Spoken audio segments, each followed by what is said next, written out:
жүректеріңіз жарылып, жандарыңыз шығып кетсе де, қазіргі әйелдердің басым көпшілігі бетімен кеткен. Ар-ұят деген мен жұрдай.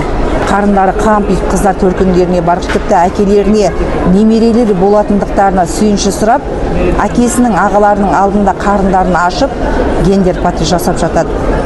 Оған қой, әкеңнен үлкендерден ұят болады, босанып алғанша төркінге келме, барған жерінде үлкендердің алдында қарнында қампитып жүрмей, кең көйлек киіп жүр деп ақыл айтатын аналар жоқ. Өкінішке орай қазіргі ата-аналарымыз өзінің қыздарына шамалары келмейді, бірақ күйеу балаға келген кезде батыр болып шығады.